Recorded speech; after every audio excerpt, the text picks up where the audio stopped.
Hello বন্ধুরা, স্বাগত আমার ইউটিউব চ্যানেলে। তো তোমাদের ক্লাস 9-এর যে সেপ্টেম্বর মাসের জন্য মডেল অ্যাক্টিভিটি টাস্ক দেওয়া হয়েছে, তার যে ইংলিশ, তার উত্তরগুলো আমি তোমাদের করে দেবো এই ভিডিওর মাধ্যমে। তো তোমরা ভিডিওটা শেষ অবধি দেখতে থাকো। তো বন্ধুরা, তোমাদের এবার থেকে কিন্তু দেখো মার্কিং সিস্টেম চালু করা হয়েছে, অর্থাৎ প্রত্যেকটা প্রশ্নের পাশে দেখো তোমাদের মার্কস দিয়ে দেওয়া হয়েছে। তো তোমরা এগুলো ভালোভাবে গুরুত্বের সাথে করো। তো আজকে আমি ক্লাস 9-এর যে মডেল অ্যাক্টিভিটির টাস্ক সেপ্টেম্বর মাসের জন্য দেওয়া হয়েছে, তার ইংলিশের উত্তরগুলো করব।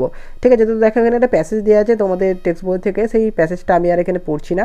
ওকে, তো সেই প্যাসেজটার থেকে এখানে অ্যাক্টিভিটি 1-এ দেখো 3টে প্রশ্নের উত্তর চাওয়া হয়েছে।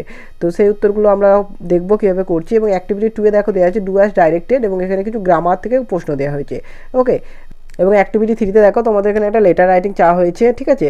তো সেই ব্যাপারটা আমরা দেখব কীভাবে করছি। তো চলো দেখে নেওয়া যাক। তো প্রথমে দেখো অ্যাক্টিভিটি 1-এ প্রশ্ন দেওয়া হয়েছে how long it had been raining in Venus. 2-এর দাগের প্রশ্নটা দেওয়া আছে what was the way of life in Venus. এবং 3 নম্বর দিয়েছে who set up a civilization in the raining world. আমি আর এইসবের মানে পড়ে তোমাদের জন্য টাইম নষ্ট করছি না বা ভিডিওটাকে অনেক লম্বা করছি না। তোমরা ইতিমধ্যে তোমাদের এগুলো টেক্সটেরই প্যাসেজ, ঠিক আছে, তোমরা পড়েছো সবাই আশা করছি, এবং না পড়লে তোমরা তখন আমি কমেন্টে বলো, আমি সেগুলো পড়ে দেবো। তো চলো তার উত্তরগুলো দেখে নেওয়া যাক।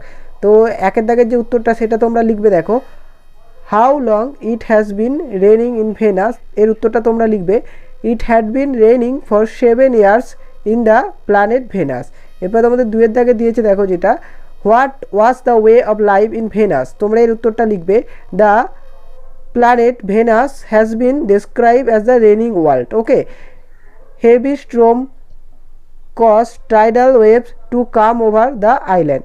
Thousands of forests were crushed under the rain and thousands of forests had grown to be crushed. ওকে, তো তোমরা উত্তরটা এইভাবে লিখবে। এবং তোমাদের যে 3-এর দাগের যে প্রশ্নের উত্তরটা চাওয়া হয়েছে সেটা দেখে নাও who set up a civilization in the raining world. তো এখানে তোমরা এর উত্তরটা লিখবে the man and woman who came from earth to Venus by rocket set up a civilization in the raining world.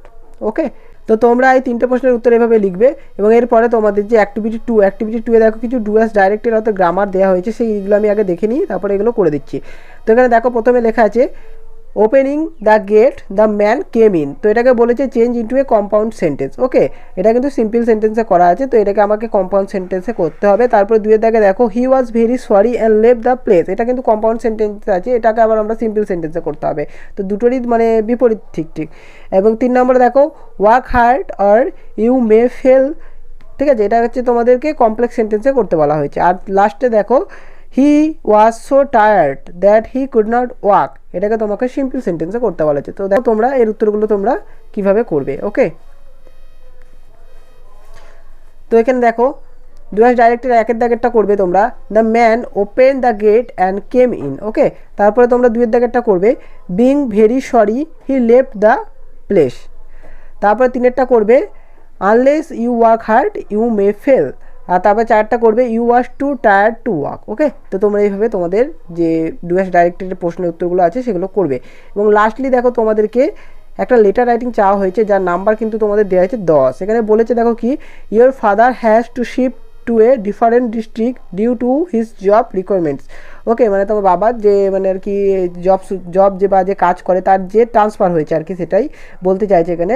Write a letter to headmistress or headmaster of your school seeking a transfer certificate. এবং তুমি সেই school থেকে একটা transfer certificate নেবে যেখানে তুমি আগে পড়তে, সেই স্কুল থেকে। ওকে, তো এই ব্যাপারটা তোমরা কীভাবে লিখবে সেটা দেখে নেওয়া যাক।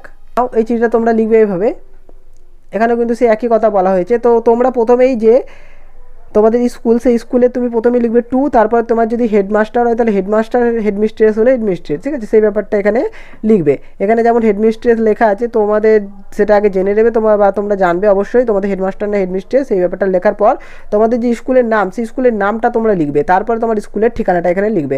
ওকে, তারপরে তোমরা যে সাবজেক্টে লিখবে অ্যাপ্লিকেশন ফর ট্রান্সফার সার্টিফিকেট। ওকে, তো এই সাবজেক্টটা লেখার পর তুমি শুরু করবে। তো এখানে যেহেতু হেডমিস্ট্রেস আছে তাই এখানে রেসপেক্টেড ম্যাডাম, তোমাদের যদি হেডমাস্টার থাকে তাহলে রেসপেক্টেড স্যার করবে অবশ্যই। তো এখানে দেখো এবার তোমরা সেই চিঠিটা কীভাবে লিখবে। এখানে দেখো লেখা আছে I would like to let you know that my father a government officer has been transferred to Malda block development office. He has been release from Domjur block development office and will join his new office within 7 days for that it quite impossible for me to continue my study here any longer. তো এটা লেখার পর তুমি আরেকটু লিখবে, I therefore requested you to kindly grant me a transfer certificate at your earliest.